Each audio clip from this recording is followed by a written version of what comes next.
métier d'administrateur système est un métier méconnu. Ça reste un service caché. Donc la DSIN comprend 102 agents qui sont répartis dans 4 services et un pôle administration.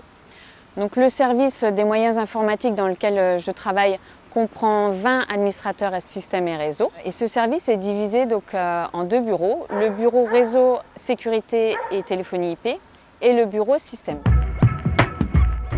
Donc nous avons pour principale mission d'installer et d'exploiter les environnements informatiques, de garantir la sécurité du système d'information, de faire évoluer les infrastructures hébergeant les applications, les données et la sauvegarde. Les missions principales d'un administrateur réseau sont donc d'interconnecter les postes de travail au sein de l'université. Nous rendons la communication possible entre les postes de travail et les serveurs qui fournissent des services, ainsi qu'Internet. Il faut savoir que le réseau de l'université, c'est environ 40 km de fibres qui sont mises en place, c'est 500 commutateurs réseau et c'est plus de 1000 bornes Wi-Fi. Donc lorsqu'on se connecte avec son téléphone, lorsqu'on vient à l'université, en fait on ne s'en rend pas compte que derrière, ça déclenche toute une infrastructure. L'accès à la messagerie, lui, on veille à ce qu'il soit le plus pérenne possible. On cherche à faire en sorte que le service fonctionne 24 heures sur 24 et donc on met en œuvre tous les moyens pour le maintenir opérationnel. Nous sommes organisés autour d'un système de tickets. Nous intervenons en 2e niveau, c'est-à-dire que nos collègues du centre du support font ce premier niveau de diagnostic avec l'utilisateur, résolvent les problèmes lorsque cela est possible et nous intervenons ensuite pour voir avec l'utilisateur lorsque le problème est trop complexe. Une de nos missions est de sécuriser les données et leur accès. Donc, nous avons, pour vous donner une idée, 60 serveurs physiques sur lesquels sont sont hébergés 870 serveurs virtuels. Donc un serveur, pour vous donner une idée, ça ressemble à une boîte de pizza. Tout ceci, cette infrastructure en fait, est répartie sur 3 sites distants.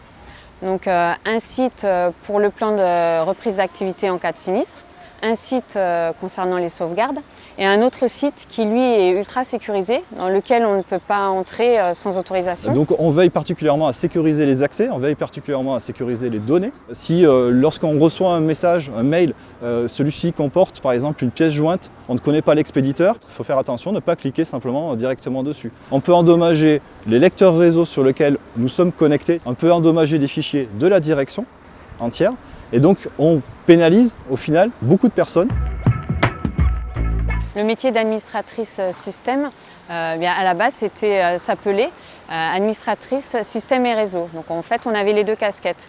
Et avec l'évolution des technologies, du service, on s'est spécialisé dans l'administration de systèmes et dans l'administration des réseaux.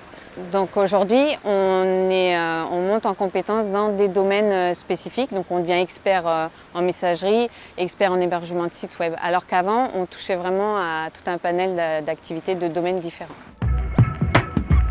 J'aime ce métier parce que les journées sont toutes différentes. En fait, aujourd'hui, par exemple, je vais créer des listes de diffusion pour une direction, je vais mettre à jour une application, je vais restaurer une boîte de messagerie. Demain, je vais être au sein de l'équipe de plan de reprise d'activité. Dans les critères essentiels de ce métier, c'est la passion. Ensuite, bien évidemment, il faut avoir une certaine rigueur. L'informatique, c'est un métier de logique, il faut être rigoureux. Et il faut aussi savoir travailler en équipe tout en étant autonome. Il faut être donc polyvalent. C'est une philosophie de vie, une façon de penser, une logique particulière. Et aussi une maîtrise de la gestion du stress. Parce que quand on reçoit par exemple 10 tickets d'un coup vous disant telle application ne fonctionne plus, l'université n'y accède plus, c'est panique à bord, donc il faut savoir gérer son stress.